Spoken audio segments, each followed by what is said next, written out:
ആലപ്പുഴയിൽ പരമ്പരാഗത മത്സ്യബന്ധനയാനമായ പൊന്തുവള്ളങ്ങൾക്ക് നിയന്ത്രണം ഏർപ്പെടുത്താൻ നീക്കം. സുരക്ഷാ ഭീഷണി ചൂണ്ടിക്കാട്ടി കോസ്റ്റ് ഗാർഡാണ് നിരോധനം ആവശ്യപ്പെട്ടിരിക്കുന്നത്. എന്നാൽ നിരോധനം ഏർപ്പെടുത്തിയാൽ മേഖലയുമായി ബന്ധപ്പെട്ട് നിൽക്കുന്ന 10,000-ത്തിലധികം കുടുംബങ്ങൾ പട്ടിണിയിലാകുമെന്ന് മത്സ്യത്തൊഴിലാളികൾ പറയുന്നു.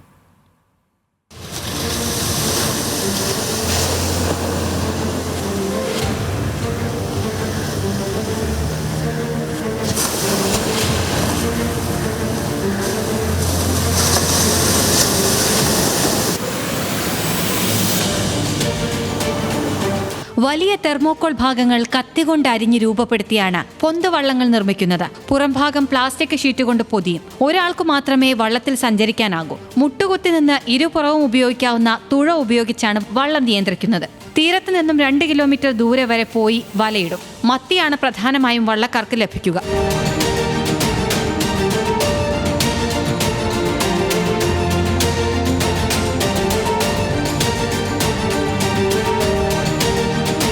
ആലപ്പുഴയിൽ മാത്രം 3000-ലേറെ പൊന്തുവള്ളങ്ങളാണുള്ളത്. ഓരോ വള്ളവുമായി ബന്ധപ്പെട്ട് 7ഓളം കുടുംബങ്ങളാണ് കഴിയുന്നത്. നിയന്ത്രണം ഏർപ്പെടുത്തേണ്ടി വന്നാൽ ഈ കുടുംബങ്ങളെല്ലാം പട്ടിണിയിലേക്കാകും എത്തുക. ഇവിടെ പാവപ്പെട്ട മത്സ്യത്തൊഴിലാളികൾ ഇതുകൊണ്ടാണ് ഇപ്പൊ തീരപ്രദേശം കഴിഞ്ഞു പോകുന്നത്. ഈ ചൂടുകാലത്തെന്ന് പറയുമ്പോൾ 5 മാസം ചൂടാണ്. അതിന് ഈ കടല് ഇപ്പൊ ഭയങ്കര ചൂടല്ലേ. അപ്പൊ ഇതിൻ്റെ അകത്ത് കിട്ടുന്നതുകൊണ്ട് ഞങ്ങൾ കഴിഞ്ഞു. അല്ലെ ഞങ്ങളിത് പട്ടിണിയാണെന്ന് മരിക്കേണ്ടി വരും. ഈ ഗവൺമെന്റ് തിരക്കുക.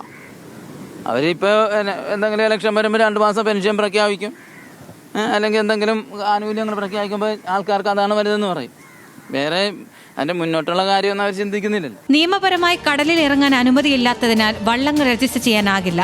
അതിനാൽ തന്നെ മത്സ്യത്തൊഴിലാളികൾക്കും ഉപകരണങ്ങൾക്കും ഇൻഷുറൻസ് പരിരക്ഷയും ലഭിക്കില്ല. മറ്റു വള്ളങ്ങളേക്കാൾ അപകട സാധ്യത കൂടുതലായതിനാൽ പൊന്തുവള്ളങ്ങൾക്ക് രജിസ്ട്രേഷൻ നൽകാനാകില്ലെന്നാണ് അധികൃതർ പറയുന്നത്. അതേസമയം പരമ്പരാഗതമായി ഈ മേഖലയിൽ തൊഴിൽ ചെയ്യുന്ന തൊഴിലാളികൾക്ക് പറയാനുള്ളത് മറ്റൊന്നാണ്. 2-3 പ്രാവശ്യം പണിക്ക് പോയി ഞങ്ങൾ 3 കിലോമീറ്റർ ദൂരം പോയിട്ട് തിരിച്ചു വന്നിരിക്കുന്നത്.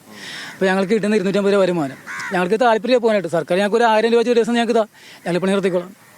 10 ലക്ഷം വരെ ഞങ്ങളുണ്ട് ഇപ്പോൾ ഈ വർക്ക് ചെയ്യുന്നവർ മാത്രം. വള്ളങ്ങൾ ഇപ്പോൾ ആരും പോകുന്നില്ല. അതൊക്കെ നിർത്താൻ പറ്റും. ഞങ്ങൾ കമ്മീഷക്കാരും കച്ചവടക്കാരും ഈ ചുമട്ട് തൊഴിലാളികളും സൈക്കിളുകാരൊക്കെയാണ് ഞങ്ങളുണ്ടെങ്കിൽ അവരുള്ളത്. ഞങ്ങളില്ലെങ്കിൽ അവരില്ല. ഞങ്ങളെ കടുക്കുള്ള അവരായിപ്പോൾ ഉള്ളത്.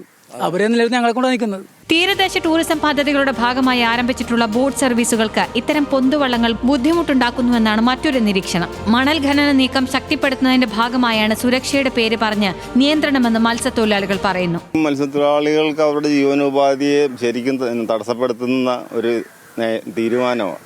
കാര്യം ഇത് വലയ ഉടക്കി കിട്ടിയിട്ട് ഈ ഉപജീവന മാർഗമായിട്ട് കഴിഞ്ഞു പോകുന്നതാണ്.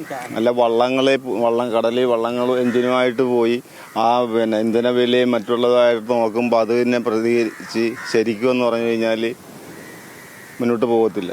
ഇതാകുമ്പോൾ അവൻ്റെ കഠിനാധ്വാനം കൊണ്ട് അവൻ തുഴഞ്ഞു കിട്ടുന്നത് ആ ഫലം ഒരു 4-5-6 പേര് അതിൽ നിന്ന് കഴിഞ്ഞുകൂടി പോകുന്നതേ ഉള്ളൂ. ന്യൂസ് മലയാളം, ആലപ്പുഴ.